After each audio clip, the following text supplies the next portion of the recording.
नमस्कार दोस्तों, मैं रितेश कुमार और आप देख रहे हैं आर&बी इंग्लिश क्लास के माध्यम से पॉडकास्ट। आज हमारे साथ बेहद ही खास मेहमान हैं जो सीआरपीएफ के सब इंस्पेक्टर पद पे कार्यरत है। तो आइए उनसे हम बात करते हैं। मेरा नाम सौरभ गुप्ता है। मैं मेन मार्केट चुनार मिर्ज़ापुर उत्तर प्रदेश का रहने वाला हूँ। मैं अभी सीआरपीएफ में एज अ सब इंस्पेक्टर की ड्यूटी पर कार्यरत हूँ। मेरा पहला प्रश्न आपसे होगा कि आपने सीआरपीएफ फील्ड को ही क्यों चुना? क्या आपका बचपन से वर्दी पहनने का सपना था या फिर ऐसे ही? जैसा कि मैं वनडे एग्ज़ाम की तैयारी कर रहा था, जैसे मैं जल्दी जॉब ले लूँ, उसी दौरान मेरे फ्रेंड्स थे जो यूनिफॉर्म जॉब की तैयारी करते थे, खासकर आर्मी की। तो उन्हीं के दौरान मैं भी उनके साथ खेलता था, दौड़ता था। तभी मुझे इस एग्ज़ाम के बारे में जानकारी मिली और मैंने ये फॉर्म अप्लाई किया। इसके साथ साथ मैंने कई सारे फॉर्म अप्लाई किए थे, जिसमें मेरा सिलेक्शन सीआरपीएफ में एज अ सब इंस्पेक्टर पे हुआ। वो जल्दी जॉब क्यों चाहिए था? इसका कारण क्या था? जैसा कि मैं बहुत ही लोअर मिडिल क्लास फैमिली से बिलोंग करता हूँ। मुझे अपने फैमिली को अपलिफ्ट करना था और मुझे अपने आप को भी अपलिफ्ट करना था। इसीलिए मुझे इस एग्ज़ाम की तैयारी शुरू की। अच्छा, जैसे आपने बताया कि मैंने बहुत सारे कॉम्पिटिटिव एग्ज़ाम्स को क्वालिफ़ाई किया है, तो कौन-कौन से एग्ज़ाम आपने क्वालिफ़ाई किया है? जैसा कि एग्ज़ाम की कड़ी में मैं बात करूँ तो मैंने सबसे पहले यूपी ट्रिपल एससी पेट में क्वालिफ़ाई किया, जिसके बाद उसके में मेंस में यूपी ट्रिपल एससी लेखपाल यूपी का आता है, मैंने उसे भी क्वालिफ़ाई किया, डीवी तक गया। और मैंने उसमें आगे प्रोसेस में नहीं भाग लिया क्योंकि मेरा as a sub inspector SSC CPO में हो गया और मेरा रेलवे ग्रुप डी में भी रिटन क्लियर हो गया था। मैं फिजिकल देने नहीं गया क्योंकि सीट वेस्ट नहीं करना चाहता था। और मेरा एसएससी जीडी में सीआईएसएफ के तौर पे भी सिलेक्शन हो गया था। अच्छा, रेलवे ग्रुप डी में भी आपका सिलेक्शन हुआ था, बट आपने सीआरपीएफ फील्ड को ही चुना। जी। क्या ये देशभक्ति है या फिर कुछ और? एक तरह से देशभक्ति भी मान सकते हैं। मेरा वर्दी के साथ बहुत लगाव भी था, देखने में बहुत ही मुझे आकर्षित करता था। और एक इसका ये भी कारण है कि एक अच्छा पोस्ट था, इसका लेवल 6 की एक जॉब है, इस कारण मैंने इसका चुनाव किया।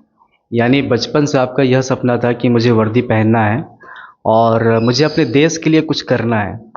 जब आपने पहली बार जब इसके बारे में घर जाके बताया तो वो पेरेंट्स का रिएक्शन क्या रहा? जैसा कि मेरा ऑलरेडी 3 एग्ज़ाम में सिलेक्शन हो चुका था, लेकिन मैं इसके रिज़ल्ट का वेट कर रहा था। मैंने अपने दोस्तों को इस और सारे एग्ज़ाम की सिलेक्शन होने के लिए पार्टियाँ भी दे चुकी थी। जिस दिन मैंने 15 अगस्त था, वो दिन मुझे आज भी याद है। मैंने अपने दोस्तों के यहाँ की एक फ़ेमस होटल में पार्टियाँ दी थी। उसके बाद मैं घर पे आया। नेक्स्ट डे मैं डिनर कर रहा था घर वालों के साथ। मैंने तैयारी पूरी घर से ही की है, तो डिनर कर रहा था। उसी दौरान मेरा रिज़ल्ट आया और मेरे भाई और मम्मी साथ में ही थे और मैं खुशी से एकदम उत्साहित हो गया क्योंकि ये मुझे चाहिए था और मैं इसी का वेट कर रहा था और घर वाले भी बहुत ज़्यादा खुश हो गए। अच्छा, जब आपने पहला कॉम्पिटिटिव एग्ज़ाम्स को क्वालिफ़ाई किया था, तो घर पे बताया था कि नहीं? आपने बोला कि 3-4 मैंने क्वालिफ़ाई किया था, जिसमें सीआरपीएफ फ़ील्ड को ही मैंने चुना। तो इसके पहले जो आपने क्वालिफ़ाई किया था, तो क्या आपने पेरेंट्स के सामने, पेरेंट्स के समक्ष क्या ये सिलेक्शन के बारे में आपने बताया था? हाँ, मैंने हर एक एग्ज़ाम, हर एक चीज़ों को मैं अपने घर पे अप टू डेट रखता हूँ।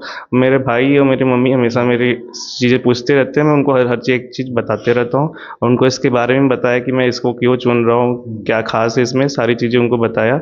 जैसा मुझे जानकारी यूट्यूब के दौरान मिला और मैंने इसमें जॉइनिंग ले ली और ये प्रोसेस काफ़ी फ़ास्ट था और 2 महीनों के अंदर मैं ड्यूटी पे आ गया था। अच्छा, जब फर्स्ट टाइम आपने क्वालिफ़ाई किया था, तो घर पे जब आपने बताया तो घर से ऐसा कोई फ़ोर्स नहीं था कि बेटा जॉइन कर लो, क्या पता दूसरा ना निकले, ऐसा कुछ? नहीं, ऐसा तो कोई फ़ोर्स नहीं था क्योंकि ये सारे एग्ज़ाम मेरे कुछ 1 मंथ के अंदर ही सारे क्वालीफ़ाई हुए थे। ऐसा कोई फ़ोर्स नहीं हुआ था। 1 मंथ के अंदर ही सारे रिज़ल्ट आ चुके थे और मेरे 1-2 एग्ज़ाम और थे जिसका मैं मेंस नहीं दे पाया क्योंकि मैं ट्रेनिंग पे चला गया और मुझे छुट्टी नहीं मिल पाई। और भी ऐसे बहुत सारे आपने कॉम्पिटिटिव एग्ज़ाम्स दिया होगा, जिसमें आपने असफलताएँ हासिल किया होगा। तो क्या आप उससे डिमोटिवेट हुए थे या फिर मोटिवेट हुए थे? उसका अनुभव कैसा रहा? जैसा कि मैंने लगातार कई सारे एग्ज़ाम दिए, मेरा इवन तक कि प्री भी क्वालीफ़ाई नहीं होता था। बहुत ज़्यादा मैं डिमोटिवेटेड हो जाता था कि क्यों नहीं हो रहा है, क्या कमी रह गई है।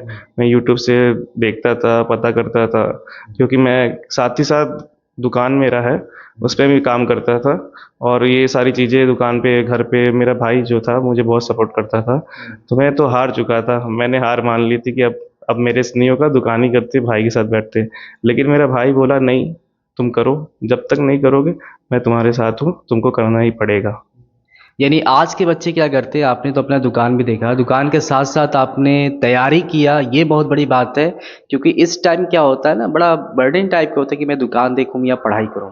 तो इस समय जो आपने किया है बहुत ही बहादुरी की बात है। और आजकल के बच्चों को जो पेरेंट्स है बहुत ज़्यादा सुविधाएं देने के बावजूद भी पढ़ाई नहीं कर पा रहे, तो ऐसे बच्चों के लिए आप क्या कहना चाहिए? क्योंकि वो आगे चल के भी पछताते भी हैं। तो आप ऐसे बच्चों के लिए क्या सलाह देना चाहेंगे? देखिए, मेरा एक मोटिवेशन था कि मैं अपने फैमिली को आगे ले जाऊँ, लोअर मिडिल क्लास से अपलिफ्ट करूँ, खुद को अपलिफ्ट करूँ और जो चीज़ें मैं चाहता हूँ वो करूँ। और ये मेरा खुद का एक मोटिवेशन था, घर पे मैं डेली चीज़ें देखता था, वो एक मोटिवेशन था। जो मोटिवेशन मेरे अंदर बना वो गिरा ही नहीं, मुझे करना था, मैंने किया। और मैं दुकान पर भी बैठ के पढ़ाई करता था, ऐसा कि मैं दुकान पे बैठ के दुकानदारी ही करूँ, क्योंकि वहाँ पे भी फ्री टाइम मिलता था। तो मैं बड्स लगाकर करंट अफेयर्स की क्लासेस या कुछ भी ऐसे क्लासेस जो मैं सुनकर ही रिकॉल कर सकूँ या रिवीजन कर सकूँ, वो सुनता रहता था। और जिससे हुआ ऐसा। या मेरा अगला प्रश्न यही है आपसे, जब आपने वर्दी में वो कैप पहन के जब आप उस ड्रेस में जब आप घर पे पहुंचे अपनी माता या पिताजी के सामने, तो उनका रिएक्शन कैसा रहा? जैसा कि मैंने घर पे जब मैं पहली बार 6 मंथ के ट्रेनिंग के बाद आया, मेरे घर वालों ने, जैसे मेरी मम्मी हैं और भाई हैं, देखे, उनको बहुत ही अच्छा लगा। और आसपास के लोग को भी बहुत अच्छा लगा, गर्व फील हुआ। रिजेक्शन के टाइम ऐसा भी होता है ना, अब जैसे कि बहुत नेगेटिविटी आने लगती है दिमाग में और लोग बोलते हैं अरे तैयारी कर रहा है, ये कर रहा है, नहीं कर पाएगा, कुछ ऐसा ताने आपको मिले क्या? नहीं, हाँ, मम्मी को मिलता था कि मम्मी जैसे मेरी की वो भी एक मतलब हाउस वाइफ तो नहीं थी, वो भी एक वर्किंग थी, क्योंकि मुझे सपोर्ट करने के लिए शुरू से हम दोनों लोग को, मेरे पिताजी नहीं थे, तो वही मेरी माता जी ने और मेरे भाई ने ही पूरा ये मेरा पढ़ाई के दौरान साथ दिया। मुझे कम से कम काम करना पड़े, मतलब दुकान जाना पड़े, मेरे भाई ने इंश्योर किया। बस वो मुझे लंच के टाइम पे ही बुलाता था, 1-2 घंटे अब भीड़ हो जाती थी तब बुलाता था। मतलब सहयोग के रूप में से आपको बुलाते थे। यानी सबसे आप कहा जाए तो आपके मम्मी और भाई का बहुत बड़ा योगदान रहा इस चीज़ में। गाइडेंस के रूप में देखा जाए तो क्या बिना गाइडेंस के आपने सफलता को हासिल किया या किसी का गाइडेंस था? किसका गाइडेंस था? गाइडेंस की बात करें तो जैसा कि आज कोई भी एग्ज़ाम हो, उसमें आप कंसिस्टेंट रहें, डेली पढ़ें। इससे ये गाइडेंस मुझे चिराग कोचिंग से ही मिला, क्योंकि मैं वहाँ पे 9 से 12 था, मेरी जो बहन है उन्होंने कोचिंग ये सजेस्ट किया था, तब मैंने ज्वाइन किया। और वही कंसिस्टेंसी लेकर आया, जो मैं फिर उसके बाद मैं प्रयागराज भी 2-3 महीने तैयारी करने गया। मेरे भाई ने भेजा कि जाओ तुम अच्छी जगह, क्योंकि उस समय ऑनलाइन उतना चीज़ें अच्छी नहीं थी, कोरोना काल से पहले, तो मुझे भेजा, वहाँ पे गया, लेकिन कोरोना आने की वजह से मैं वापस घर पे आ गया। फिर उसके बाद एक ऑनलाइन माध्यम जो आया, मैं उसी पे स्टिक रह गया। इसी दौरान मेरे पिताजी का निधन भी हो गया, तो मैं जा भी नहीं पाया, क्योंकि मुझे घर पे भी रहना था, उनको भी सपोर्ट करना था, जैसे वो हम मुझे सपोर्ट कर रहे थे। जो माँ के आँखों में जो आँसू था, एक सफल बच्चे को देखना, वो आपने उस कर दिखाया। एक सैनिक के जीवन में अनुशासन का कितना महत्व है, बताना चाहेंगे? जी, सैनिक शब्द से ही अनुशासन शब्द की उत्पत्ति होती है। सैनिक का मतलब ही अनुशासन है, क्योंकि सैनिक को ये हर एक समय, हर एक पंक्चुअलिटी, पूरी उनकी टाइम में, उनकी पूरा मतलब जो दिन 24 घंटे का शेड्यूल है, ट्रेनिंग के दौरान जो हमारी ट्रेनिंग होती है 48 वीक्स की, वो एक सिविल से आर्म मतलब आर्म फोर्सेस में उनको तब्दील करना, उनके उनकी दिनचर्या में ढालना करना होता है। एक डिसिप्लिन उनके लिए बहुत उपयोगी है, बहुत ही मतलब बेसिक चीज़ें, जो उसके बिना सैनिक, अगर डिसिप्लिन है तभी सैनिक है, नहीं तो सैनिक नहीं है। जैसे कि हमारा शेड्यूल रहता था सुबह के 5 बजे से लेके रात के 10 बजे तक, कभी कभी 24 घंटे का भी शेड्यूल रहता था लगातार। एक हफ्तों भर भी हमारे पूरा 24 घंटे का शेड्यूल बना दिया जाता था, उसी दौरान भी ट्रेनिंग करना। मैं मतलब हर एक चीज़ के लिए ढाल दिया जाता था। कोई भी चीज़ें आए, आप उसे ये नहीं कह सके कि मैं नहीं कर पाऊंगा। जैसे सिविलियन व्यक्ति क्या होता है कि अरे इतना काम मुझे क्यों दे दिया, क्या कर रहा है, मेरे टाइम उनकी फिक्स होती है, 9 to 5 जॉब करना है। एक सैनिक की नहीं होती, तो सैनिक को हर एक चीज़ में ढाला जाता है, उससे उसका कोई कंप्लेन नहीं होता, उसको करना है तो करना ही है। मतलब चौबीसों घंटे सोते जागते समय एक सैनिक को एक्टिव रहना पड़ता है। और मेरा अगला प्रश्न है कि बहुत सारे ऐसे जो ट्रेनिंग के लिए जाते हैं वहाँ से भाग भी आते हैं, तो जब आप ट्रेनिंग के दौरान कभी ऐसा नहीं लगा बहुत मेहनत करना पड़ रहा है या कुछ ऐसा बोरिंग टाइप का, या फिर हो सकता है बहुत ज़्यादा मेहनत की वजह से आपका भागने की इच्छा वहाँ से नहीं हुई? देखिए कि मैं शुरू से घर पे रहा और इतनी डिफ़िकल्टीज़ देखी कि मैं घर से भागना चाहता था, मैं कुछ कर लूँ, कुछ काम करूँ, कैसे भी पैसे अर्न करूँ, चीज़ें करूँ। तो मैं वहाँ पे गया, जैसे कि मैंने जॉइनिंग लेटर आया, गया मैं, यहाँ पे जीसी अमेठी है सीआरपीएफ की, वहाँ पे गया। तो वहाँ पे शुरू में कुछ जो हमारे साथी थे, वो उसी दौरान ही चले गए, जबकि कुछ हुआ भी नहीं था, वापस घर पे चले गए फिर। लेकिन ट्रेनिंग के दौरान से ही, मेरे एग्ज़ाम के दौरान से कुछ फ्रेंड्स बन गए जो मेरे आसपास के क्षेत्र के थे। तो मैं ऐसा मेरे साथ नहीं हुआ, और मुझे बहुत ही मज़ा आया करने में ट्रेनिंग। यानी सबसे बड़ी बात आपके लिए ये रही कि मैं भागूंगा तो भाग के जाऊंगा कहाँ, फिर से वही सब समस्याओं से लड़ना पड़ेगा। और हमें, यानी आपके देशभक्ति के प्रति जो प्यार था, जो लगन था, उस हिसाब से आपने किया और ट्रेनिंग में आपने सफलता हासिल की। और आप एक आज के वर्तमान टाइम में सीआरपीएफ के इंस्पेक्टर के पद पे कार्यरत है। बहुत अच्छी बात है। बढ़ते हैं अगले प्रश्न की तरफ। पहुंचे अगला प्रश्न है कि कठिन परिस्थितियों में महीनों तक परिवार से दूर रहना कितना कठिन होता है? क्या कभी आपको अपने परिवार की याद आती है या नहीं आती है? परिवार की याद किसे नहीं आती, अभी भी आती है। जैसा कि हम महीनों महीनों घर से दूर रहते हैं, लेकिन स्टार्टिंग में जैसा कि हम 6 महीने पे मिड टर्म ब्रेक होता है हमारे ट्रेनिंग का, तो जब से मैंने ट्रेनिंग स्टार्ट की, मैं उसी दिन को याद करता था। और मुझे घर की तो बहुत ही याद आती थी। डेली मैं अपनी मम्मी से शाम में डेली बातें करता था। डेली मेरे कुछ दोस्त थे, उनसे एक दो दोस्तों से डेली बातें करता था। और जैसा कि ये सीआरपीएफ में, वहाँ ट्रेनिंग के दौरान मेरे बहुत सारे अच्छे दोस्त बन गए थे। तो एक ग्रुप था जो हमारा बहुत ही मज़ेदार था। उतना मुझे इन सब चीज़ों से डाइवर्ट करता था। और लेकिन ट्रेनिंग के दौरान हमें इतना टाइम सोचने का भी नहीं मिलता था। इतनी बिजी शेड्यूल रहती थी कि हम सारी ट्रेनिंग करते थे, सोते थे, उठते थे, उसी दौरान हमारा सारा समय ख़त्म हो जाता था। बीच बीच में कभी रात में नींद ना आया, सो नहीं पा रहे हैं, कभी कभी घर की बहुत ज़्यादा यादें आ जाती थी। फिर मैं मम्मी से बात करता था, फिर दोस्तों से हम लोग गपशप कर लेते थे। ऐसे मैंने अपना ट्रेनिंग ही निकाला। और फिर जब वो दिन आया कि घर जाना है, वो एक एक्साइटमेंट आज भी मुझे आते, बहुत ही मज़ेदार था। आज के जो युवा है, सीआरपीएफ में उनका जाने का एक सपना है, तो उनके लिए आप क्या सलाह देना चाहेंगे? फिटनेस को लेकर, तैयारी को लेकर, किस प्रकार से तैयारी करें, किस प्रकार से हमें फोकस करना चाहिए अपने ड्रीम पर, उसके बारे में क्या कहना चाहेंगे आप? देखिए, आज जो है ऑनलाइन एजुकेशन आने से बहुत ही कंपटीशन में बहुत ही ज़्यादा कंपटीशन हो गया है, जिससे कि आपका फिटनेस तो होना ज़रूरी है। फिटनेस के साथ साथ आपको बहुत ही स्टडियस होना ज़रूरी है। बहुत ज़्यादा स्टडी करना है आपको। इसके लिए आपको ऑनलाइन माध्यम है।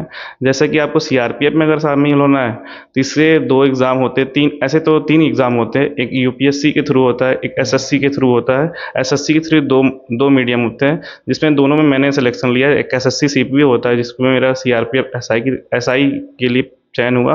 और एसएससी जीडी होता है, जिसमें मेरा सीआईएसएफ में कांस्टेबल के पद पे चयन हुआ। आप ये दोनों एग्ज़ाम में शामिल हो सकते हैं। जिसको जो कांस्टेबल का पद है, जीडी का है, वो 10th के बेसिस पे, और जो सीपीओ है, एसआई के पद है, उसमें आप ग्रेजुएशन के बेसिस पे जा सकते हैं। ऑनलाइन कई सारे माध्यम है जिससे आप चयन को प्राप्त कर सकते हैं। सौरभ जी, मेरा अगला प्रश्न है आपसे। जैसा कि आपने शुरुआती दौर में बताया कि आपने लेखपाल के भी एग्ज़ाम क्वालिफाई किए हैं, रेलवे ग्रुप डी के एग्ज़ाम भी क्वालिफाई किए, अभी हाल ही में वो एग्ज़ाम होने वाले हैं। तो जो बच्चे इस फॉर्म को जो भरे हैं, उन बच्चों के लिए क्या सलाह देना चाहिए? किस प्रकार से तैयारी करें कि सिलेक्शन पक्का हो जाए? देखिए कि जैसे मैंने लेखपाल का एग्ज़ाम दिया था, वो उस समय ऑफलाइन हो रहा था। एक तो कोई भी एग्ज़ाम हो, प्रैक्टिस और कंसिस्टेंसी बहुत ही इंपॉर्टेंट है। लेखपाल के एग्ज़ाम के लिए स्पेशली मैंने एक रोज़गार विद अंकित सर है, उनका मतलब एक कोर्स भी था, परचेज़ किया था। उनके ऐप पे मैं पढ़ाई करता था, लगातार टेस्ट देता था। और एक टेक्स्ट बुक ऐप है जिससे मैं प्रैक्टिस करता था। आप इन दोनों माध्यम को, मतलब आप किसी भी एग्ज़ाम की तैयारी कर रहे हैं, आप कहीं ज़्यादा जगह भटकिए मत। क्योंकि ऑनलाइन प्लेटफॉर्म तो अच्छा तो है, लेकिन उसमें बहुत सारी चीज़ें दे दी गई हैं, बहुत सारे टीचर हैं।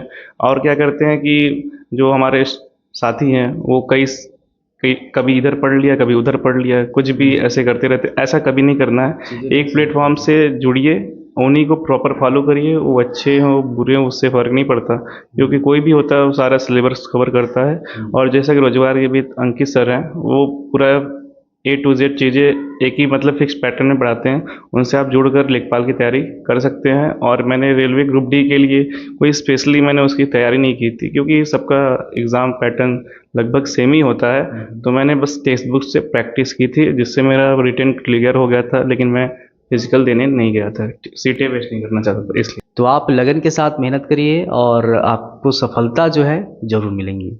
पर अगर आपका सिलेक्शन नहीं होता तो आप क्या करते हैं? गवर्नमेंट जॉब नहीं करते तो आप क्या करते हैं? जैसा कि मैं गवर्नमेंट जॉब मतलब अगर मुझे नहीं मिलता तो मैं दुकान पर अपने भाई के साथ रहता और उसे ही आगे बढ़ाने की कोशिश करता। लेकिन गवर्नमेंट जॉब क्यों नहीं मिलता जब मेरा भाई इतना मोटिवेटेड करता था मुझे, और जो मेरे साथी थे वो भी करते थे, क्योंकि कहा गया है ना, मेहनत करने से हो जाता है। तो मैंने वही किया। यानी आपके जो बड़े भाई हैं ना, यानी जो आपके बड़े भाई हैं उनका सहयोग बहुत रहा है और वो चाहते थे कि आप गवर्नमेंट फील्ड में ही जाएं। मेरा अगला प्रश्न आपसे है कि आपकी सफलता में सरस्वती चिराग कोचिंग का क्या रोल रहा है? जैसा कि मैं लोअर मिडिल क्लास बैकग्राउंड से था, कोचिंग करना तो अफोर्ड नहीं था, लेकिन मेरी मम्मी जो थी, भाई थे, कुछ ना कुछ कर सकते थे, तो मम्मी ने सर से बात किया। सर ने मेरा फीस ही बहुत ही मिनिमम रखा, जिससे मुझे इससे बहुत सपोर्ट मिला कि मैं कोचिंग को रेगुलर ज्वाइन कर सकूं। और उसके बाद एक कोचिंग में एक टॉपिक टेस्ट होता था, जिसमें तो घर पे उतना पढ़ाई उस समय नहीं करता था, अब करता हूँ लेकिन उस समय नहीं करता था। टॉपिक टेस्ट में मैं घंटों 2-2 3-3 घंटे, जिससे मेरे रेगुलर और कंसिस्टेंट रहा, और जिससे मुझे ये एग्ज़ाम, उस समय के एग्ज़ाम को क्वालिफाई करने में बहुत ही मदद मिली। और यह एक बहुत ही अच्छा सर्कल था जो पूरे भी इस क्षेत्र में ऐसा कहीं भी नहीं था। हर एक एक दिन एक नया टॉपिक होना, उस पर लिखना, रिवीजन करना, ये बहुत ही कंसिस्टेंट रहना कि एक उम्मीद मिली, और मतलब ये चीज़ें मिली मुझे इस कोचिंग से। यानी इस कोचिंग में जो टॉपिक टेस्ट है वो उन बच्चों के लिए तो बहुत इंपॉर्टेंट जो घर पे नहीं पढ़ पा रहे हैं, और सर सबसे बड़ी बात है यहाँ पर वो सुविधा दे रहे हैं पढ़ने के लिए। घर पे नहीं पढ़ पा रहे आप यहाँ पढ़ो, और उससे पढ़ने से आपको अभी तो फिलहाल में नहीं पता चलेगा, लेकिन जब आप सफल होंगे तो आपको एहसास होगा कि नहीं, जो मैंने टॉपिक टेस्ट दिया उसका महत्व हमारे लिए कितना था। तो आपने भी घंटों बैठकर यहाँ पे टॉपिक टेस्ट दिया है। और मैं 2-2 3-3 घंटे, जो सर जैसा बोलते थे कि यहाँ सुबह आ जाओ सुबह, शाम आ जाओ शाम, फिर एक हमें देते थे कि होमवर्क, जैसे अब ये होमवर्क का सिस्टम तो क्लास लोअर क्लास में होता था 1 to 8 में, लेकिन 9 to 12 में नहीं होता था। लेकिन सर ने डेली मतलब इतने क्वेश्चन बता दिए, इतने करके आना है, वो भी हम करते थे। मतलब वो घर से आपको क्वेश्चन करके लाना है और सर को दिखाना है और चेक कराना है, और वो भी बड़ी बात है कि सर बैठ के उस चीज़ को चेक करते हैं। ये सबसे बड़ी बात है, ताकि बच्चों को ऐसा ना लगे कि सर तो चेक करते ही नहीं है।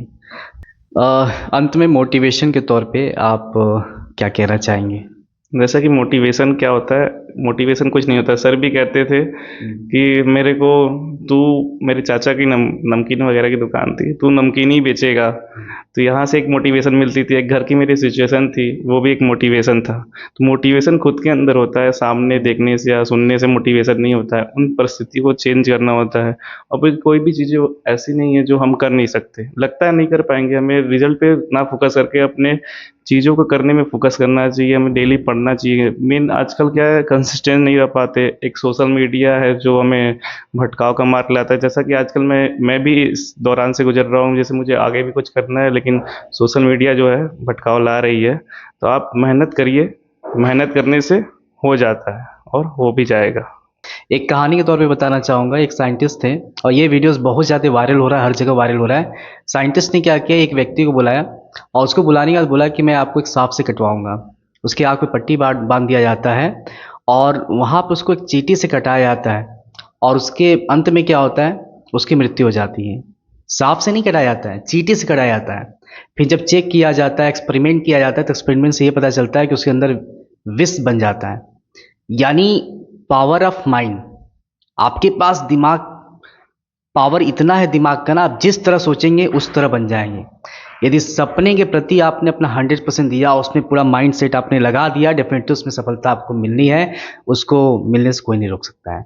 तो सौरभ जी, आपका बहुत बहुत धन्यवाद हमारे पॉडकास्ट में आने के लिए, अपना कीमती समय दिया, उसके लिए आपका बहुत बहुत धन्यवाद। आपकी बहुत बहुत धन्यवाद जो आपने मुझे अपने पॉडकास्ट में बुलाया, और मुझे बहुत अच्छा लगा आपके पॉडकास्ट में।